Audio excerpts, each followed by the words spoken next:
हरे कृष्ण। ओम नमः शिवाय। आप सभी का दिन शुभ हो।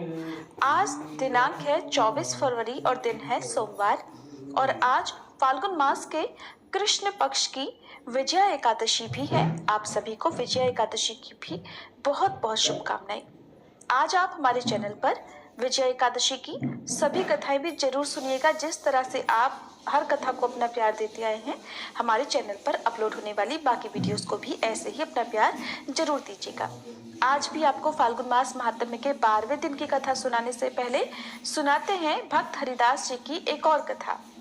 श्री मुरारी गुप्त द्वारा रचित श्री चैतन्य चरित्रामृत ग्रंथ, जो वर्तमान समय में श्री चैतन्य चरित के नाम से प्रसिद्ध है, में कहा गया है कि किसी एक मुनि कुमार ने एक दिन प्रातःकाल तुलसी पत्र चयन करके उन्हें धोए बिना ही अपने पिता को भगवान की सेवा के उद्देश्य से अर्पित कर दिए थे।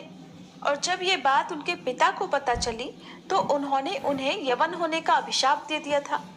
अपने द्वारा अभिशप्त उन्हीं मुनि कुमार ने ही यवन कुल में उत्पन्न परम भक्त श्री हरिदास ठाकुर जी के रूप में जन्म ग्रहण किया था। जिस समय श्री नित्यानंद प्रभु श्री जीव गोस्वामी को श्री नवद्वीप धाम की परिक्रमा कराते हुए श्री अनंत द्वीप में पहुंचे, तब एक स्थान की ओर इशारा करके उन्होंने कहा, इस स्थान पर द्वापर युग के अंत में ब्रह्मा ने श्री गौरांग महाप्रभु की कृपा प्राप्त करने की आशा से तपस्या की थी।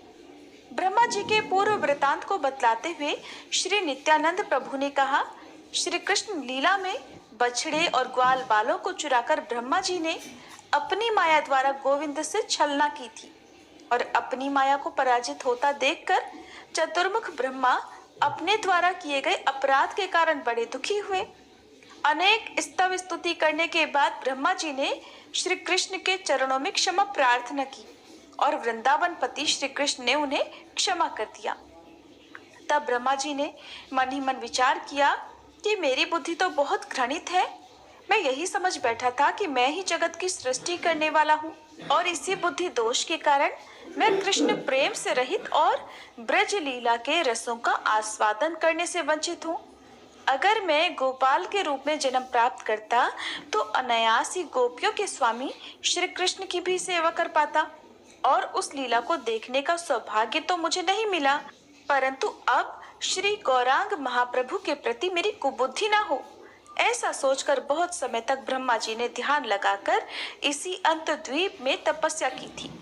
कुछ समय के बाद श्री गौरचंद ने कृपा करके चतुर्मुख ब्रह्मा के सामने प्रकट होकर कहा, ब्रह्मा, तुम्हारी तपस्या से प्रसन्न होकर मैं तुम्हें वही वर देने आया हूँ जिसकी तुम आशा कर रहे हो। और जब ब्रह्मा जी ने नेत्र खोलकर श्री गौरांग महाप्रभु के दर्शन किए तो वह मूर्छित होकर वहीं भूमि पर गिर पड़े। तब महाप्रभु ने ब्रह्मा जी के मस्तक पर अपने चरण रख दिए। दिव्य ज्ञान प्राप्त करके ब्रह्मा जी स्तुति करते हुए कहने लगे, मैं बहुत दीन हूँ। अभिमान के वशीभूत होकर आपके चरणों में अपराध करने के फलस्वरूप जड़ रस में निमग्न हो रहा हूँ। प्रभु, हमारे भाग्य में आपका शुद्ध दास बनना नहीं लिखा है, इसलिए माया हमारे लिए अपना मोह रूपी जाल बिछाती है। मेरे जीवन का प्रथम परार्ध अर्थात आधा जीवन तो बीत गया है, किंतु अब मुझे बहुत चिंता हो रही है कि मेरा दूसरा आधा जीवन, दूसरा शेष जीवन कैसे व्यतीत होगा। और बहिर्मुख होने पर मेरे मन में बहुत कष्ट भी होता है। आपके श्री चरणों में मेरी एकमात्र यही प्रार्थना है कि मैं आपकी प्रकट लीला में आपका परिकर बनकर आऊं और मुझे ऐसा जन्म प्राप्त हो जिससे मेरी ब्रह्म बुद्धि दूर हो जाए। मैं सब समय आपके साथ रहूं, केवल आपका ही गुणगान करूं। ब्रह्मा जी की प्रार्थना सुनकर भगवान श्री गौर हरि ने तथास्तु कहकर उन्हें वर प्रदान किया। श्रीमन महाप्रभु ने कहा कि जिस समय मेरी लीला प्रकट होगी उस समय तुम एक यवन के घर में जन्म लोगे। समय अपने को दीनहीन समझोगे और तुम्हारा नाम हरिदास होगा और तुम्हें किसी प्रकार का कोई अभिमान नहीं होगा। तुम्हारी जिह्वा पर प्रतिदिन 3 लाख हरिनाम नृत्य करेगा और देह त्याग के समय तुम्हें मेरे दर्शन प्राप्त होंगे। इस साधन के बल पर तुम द्विपरार्ध के अंत में इस नवद्वीप धाम को प्राप्त करोगे और नित्य रास में निमज्जित होगे। हे ब्रह्मा, तुम मेरे हृदय की बात सुनो। मेरी इन बातों को कभी भी इधर उधर शास्त्रों में व्यक्त मत करना। मैं भक्त का भाव लेकर भक्ति रस का आस्वादन करूंगा और परम दुर्लभ संकीर्तन को प्रकाशित करूंगा। अन्य अन्य अवतारों के समय जितने भक्त थे उन सभी को व्रज रस में निमंत्रित कर दूंगा। मेरा हृदय श्री राधिका के प्रेम में वशीभूत है। मैं उन्हीं के भाव और अंग कांति को लेकर प्रकट होऊंगा। मेरी सेवा करके श्री राधा को किस सुख की प्राप्ति होती है, मैं राधा भाव लेकर उस सुख का भी आस्वादन करूंगा। आज से ही तुम मेरे शिष्यत्व को प्राप्त करोगे और हरिदास के रूप में निरंतर मेरी सेवा करोगे। इतना कहकर श्रीमान महाप्रभु अंतर्ध्यान हो गए और ब्रह्मा मूर्छित होकर गिर पड़े। फिर पुनः होश में आने पर चेतनता प्राप्त करके विह्वल होकर कहने लगे, हाँ गौरांग, हे दीन बंधु, हे भक्त वत्सल, मुझे कब आपके श्री चरण कमलों की प्राप्ति होगी। इसलिए इस उपाख्यान से ये तो स्पष्ट हो जाता है कि श्रीमन महाप्रभु के परिकर नामाचार्य श्री हरिदास ठाकुर ब्रह्मा ही हैं। यद्यपि कोई कोई कहते हैं कि हरिदास चतुर्मुख ब्रह्मा है, तो कोई मानते हैं कि वे प्रहलाद के प्रकाश हैं, और फिर सभी का एक मत ये भी है कि श्रीमन महाप्रभु के पार्षदों के साथ विहार करने वाले श्री हरिदास जी महाभागवत हैं। ये सत्य है कि श्री हरिदास जी जगत के ईश्वर श्री चैतन्य चंद्र के एक महान एवं मुख्य अनुचर हैं, और जिनकी थोड़ी सी कृपा की कोर के कारण ही ये नाम रूपात्मक संपूर्ण संसार स्थित है। यज्ञ, याग, जप, तप, ध्यान, पूजा, निष्ठा, योग, समाधि, सभी का फल भगवान नाम में प्रीति होना ही है। अगर इन कर्मों के करने से भगवान नाम में प्रीति नहीं हुई तो फिर इन कर्मों को करना भी व्यर्थ ही समझना चाहिए। और नाम जप में देश, काल, पात्र, जाति, वर्ण, समय, असमय, शुचि, अशुचि, इन सभी बातों का भी विचार नहीं करना चाहिए। तुम जैसी हालत में हो, जहां हो, जैसे हो, जिस किसी भी वर्ण के हो, कैसी भी स्थिति में हो, हर समय हर काल में श्री हरि के सुमधुर नामों का संकीर्तन कर सकते हो। नाम जप से पापी मनुष्य भी परम पावन बन जाता है।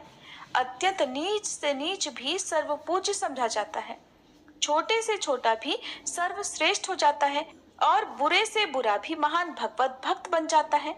कबीर दास जी कहते हैं, नाम जपत कुष्ठी भलो, चुई चुई गिरे जो चाम, कंचन देह किस काम की, जिही मुख नाही राम। सभी मिलकर प्रेम से बोलिए, महाप्रभु हरिदास जी की जय।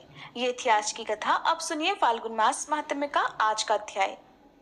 एक समय श्री सूत जी को नैमिषारण्य तीर्थ में बैठे देखकर शौनक आदि महर्षियों ने बड़े हर्ष से जाकर उन्हें सब ओर से घेर लिया। फिर जब वे सभी तपस्वी महात्मा बैठ गए, तब उनके बताए हुए आसन पर लो महर्षण कुमार सूत जी भी विनय पूर्वक विराजमान हुए। तब उन ऋषियों ने सूत जी से कहा कि मुने, अब आप पापों का नाश करने वाली कोई पुण्यमयी कथा भी कहिए। श्री सूत जी कहने लगे कि मैं श्री सरस्वती जी, गणेश जी तथा संपूर्ण देवताओं के युगल चरणारविंदों को नमस्कार करके और सबके नियंता धर्म स्वरूप परमेश्वर के चरणों में मस्तक झुकाकर उन सब की कृपा से तीर्थों के उत्तम फल का वर्णन करता हूँ। आप सभी ध्यानपूर्वक सुनिए। एक समय की बात है, सत्यवती नंदन व्यास जी राजा युधिष्ठिर के दरबार में आए। उनके आने का समाचार सुनकर सबको बड़ी प्रसन्नता हुई। भीमसेन आदि सभी भाई धर्मराज युधिष्ठिर के साथ उठकर खड़े हो गए। फिर युधिष्ठिर ने सामने जाकर भाइयों सहित उन्हें साष्टांग प्रणाम किया और विधि पूर्वक उनकी पूजा करके उन्हें सिंहासन पर बिठाकर उनका कुशल मंगल पूछा। तब धर्मा के व्यास जी ने उनसे पवित्र और दिव्य कथा सुनाई। कथा के अंत में राजा युधिष्ठिर ने मुनिश्रेष्ठ व्यास जी से इस प्रकार कहा कि हे ब्राह्मण देवता, आपकी कृपा से मैंने बहुत सी उत्तम कथाएं सुनी है। इस समय मैं धर्मारण्य के उत्तम महात्म्य की कथा सुनना चाहता हूँ। कृपा करके आज आप हमें ये कथा भी सुनाइए। तब व्यास जी कहने लगे, हे धर्मराज, धर्मारण्य अनेक प्रकार के वृक्षों से युक्त तथा तरह तरह की लताओं और गुल्मों से सुशोभित है। ये सदा पुण्यदायक है तथा निरंतर फलों से भरा रहता है। वहां पर किसी को किसी से कोई भी बैर नहीं होता। धर्मारण्य सर्वथा निर्भय स्थान है। वहां गऊ और व्याघ्र, चूहे और बिल्ली एक साथ खेल कूद किया करते हैं। मेढक सांप के साथ खेलता है, मनुष्य राक्षसों के साथ विहार करते हैं। धर्मारण्य महानंदमय, दिव्य और पावन से भी अति पावन है। स्वर्ग में देवता लोग धर्मारण्य निवासियों की प्रशंसा किया करते हैं। धर्मराज युधिष्ठिर ने पूछा, मुने, देवताओं ने उस क्षेत्र का नाम धर्मारण्य कब रखा? तब व्यास जी बोले कि राजन, एक समय धर्मराज ने बड़ी कठिन तपस्या की। तपस्या में लगे हुए धर्मराज को देखकर ब्रह्मा और इंद्र आदि सभी देवता कैलाश पर्वत पर गए। वहां भगवान शंकर भगवती उमा देवी के साथ पारिजात वृक्ष की छाया में बैठे हुए थे। उनके पास पहुंचकर ब्रह्मा जी ने इस प्रकार उनकी स्तुति की कि हे नीलकंठ, आपके अनंत स्वरूप हैं, आपको बारंबार नमस्कार है। आपके इस स्वरूप का यथावत ज्ञान किसी को नहीं है। आप कैवल्य और अमृत स्वरूप हैं, आपको नमस्कार है। देवता जिसका अंत नहीं जानते, उन भगवान शिव को नमस्कार है, नमस्कार है। वाणी जिनकी प्रशंसा करने में असमर्थ है, उन चिदात्मा शिव को नमस्कार है। भगवान, आपके मन से चंद्रमा और नेत्रों से सूर्य की उत्पत्ति हुई है। देव, आप ही सब कुछ हैं, आप में ही सबकी स्थिति है। इस लोक में सभी प्रकार की स्तुतियों के द्वारा स्तवन करने योग्य भी आप ही हैं। हे ईश्वर, आपके द्वारा ये संपूर्ण विश्व प्रपंच व्याप्त है, आपको बारंबार नमस्कार है। इस प्रकार महादेव जी की स्तुति करके श्री ब्रह्मा आदि देवता उनके आगे दंड की तरह पृथ्वी पर गिर पड़े। तब भगवान शंकर उनसे कहने लगे कि देवताओं, तुम क्या चाहते हो? ब्रह्मा जी कहने लगे, सबके दुखों का नाश करने वाले हे महादेव, धर्मात्मा धर्मराज ने बड़ी दुस्सह तपस्या की है। न जाने वे देवताओं को कौन सा उत्तम स्थान लेना चाहते हैं। यही सोचकर इंद्र आदि सभी देवता उनकी तपस्या से थर्रा उठे हैं। देवेश, आप उन्हें तपस्या से उठाइए। महादेव जी बोले, देवताओं, मैं सच कह रहा हूँ कि तुम्हें धर्मराज से कोई भय करने की जरूरत नहीं है। ये सुनकर सभी देवता उठे और भगवान शिव की परिक्रमा और बारंबार नमस्कार करके अपने अपने स्थान को निर्भय होकर चले गए। परंतु देवराज इंद्र को नींद नहीं आई, उनकी सुख शांति खो गई। मन ही मन सोचने लगे कि अरे, मेरे लिए तो ये बड़ा भारी विघ्न उपस्थित हुआ। धर्मराज ने मेरा इंद्र पद हड़प लेने के लिए ही ये कठिन तपस्या प्रारंभ कर दी है। ऐसा विचार करते हुए इंद्र ने देवताओं से कहा कि देवतागणों, मैंने बहुत क्लेश उठाकर जिसे प्राप्त किया है, उसी को धर्मराज क्या मुझसे छीन लेना चाहते हैं? ये सुनकर देवगुरु बृहस्पति जी बोले, फिर तो हे देवराज, इनकी तपस्या में विघ्न डालने के लिए वहां उर्वशी आदि अप्सराओं को भेजा जाए। उन सभी को भगवान शिव की बात पर और उनके द्वारा दिए गए आश्वासन पर भी विश्वास नहीं हो रहा था। इसके बाद भी तरह तरह के उपाय सोचने लगे। तब देवराज इंद्र ने अप्सराओं से कहा कि तुम सब लोग शीघ्र ही धर्मारण्य को जाओ और जहां पर धर्मराज दुष्कर तपस्या में लीन है, वहां पहुंचकर उन्हें इस प्रकार लुभाओ कि जिससे वे अपनी तपस्या से भ्रष्ट हो जाएं, उनका ध्यान भंग हो जाए।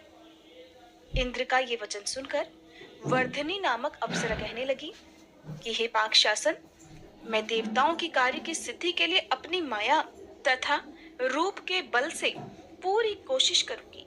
ऐसा कहकर वर्धिनी उस स्थान पर गई जहां धर्मराज तपस्या करते थे। वह अधिकाधिक वस्त्रों और आभूषणों से विभूषित होकर अपने गालों पर रोली की पेंदी और नयनों में काजल लगाकर मनोहर रूप बनाकर उनके सामने गई और सबके मन को लुभाने वाला नृत्य करने लगी। उस समय धर्मराज का मन सहसा शुद्ध सा उठा। अब वर्धनी ने धर्मराज को शुद्ध सा हुआ देखकर पूछा कि प्रभु, समस्त चराचर जगत धर्म में ही स्थित है, वही साक्षात धर्म रूप होकर आप ये दुष्कर तपस्या क्यों कर रहे हैं? यमराज जी कहने लगे कि भामिनी, मैं भगवान महेश्वर के स्वरूप का दर्शन करना चाहता हूँ, इसीलिए कठिन तपस्या कर रहा हूँ। सुनकर वर्धनी बोली कि धर्मराज, इस तपस्या के कारण ही तो देवराज इंद्र आपसे भयभीत हो गए हैं और उन्हीं से प्रेरित होकर उन्हीं के कहने पर मैं यहाँ आपकी तपस्या में विघ्न डालने के लिए आई हूँ। वर्धनी के इस सत्य भाषण से अर्थात उनके सत्य बोलने से सूर्य नंदन यमराज बहुत संतुष्ट हुए। उन्होंने वर्धनी से इस प्रकार कहा कि मैं समस्त पाप कर्मा दुष्ट आत्मा प्राणियों के लिए यमराज हूँ और सभी जितेंद्रीय मनुष्यों के लिए धर्म स्वरूप हूँ। वही मैं तुम्हें दुर्लभ वर देता हूँ, तुम कोई मनोवांछित वर मांगो वर्धनी। तब वर्धनी कहने लगी, हे धर्मधारियों में श्रेष्ठ, मुझे लोकों के हित के लिए इंद्रलोक में स्थिरता पूर्वक निवास प्रदान कीजिए। यमराज जी कहने लगे, तथास्तु। अब तुम शीघ्रता से कोई दूसरा वर मांगो।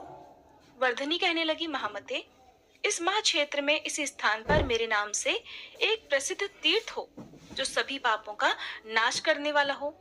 उसमें किया हुआ दान, होम, तप और स्वाध्याय सब कुछ अक्षय हो। तथास्तु कहकर भगवान धर्मराज मौन हो गए।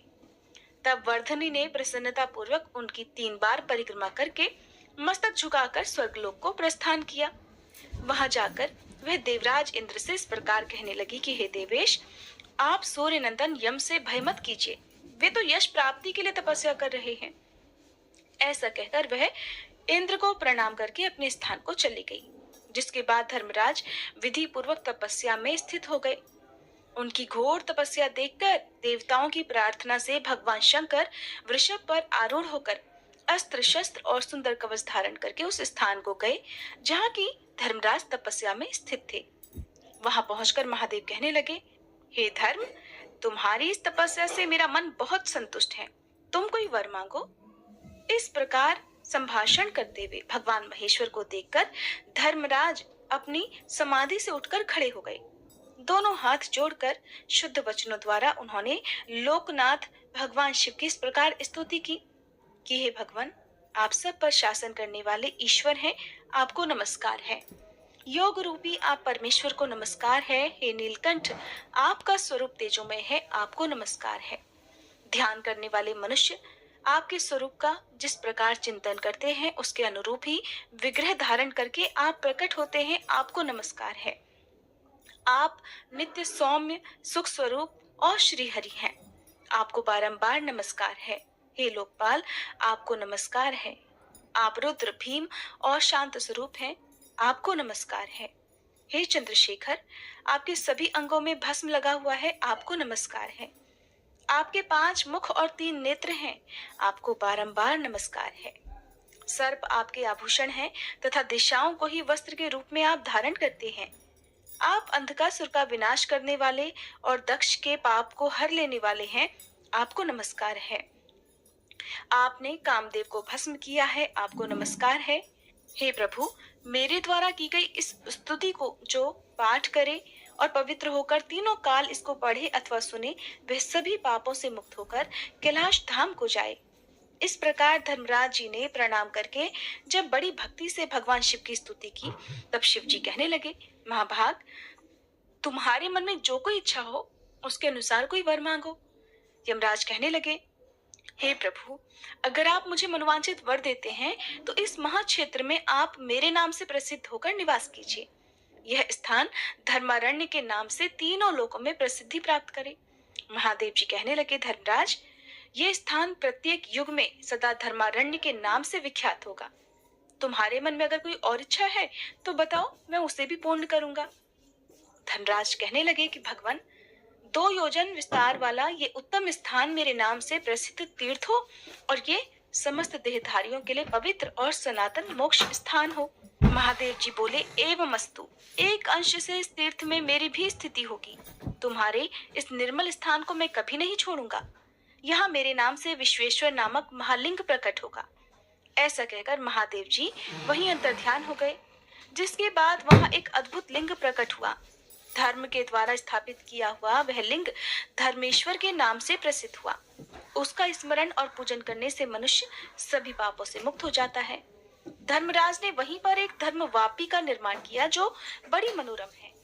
अगर आप धर्मेश्वर महादेव जी के मंदिर के बारे में जानना चाहते हैं तो मैं आपको बता दूं कि 2 बहुत प्रसिद्ध मंदिर हैं, जिनमें से एक हिमाचल में तो दूसरा बनारस में है।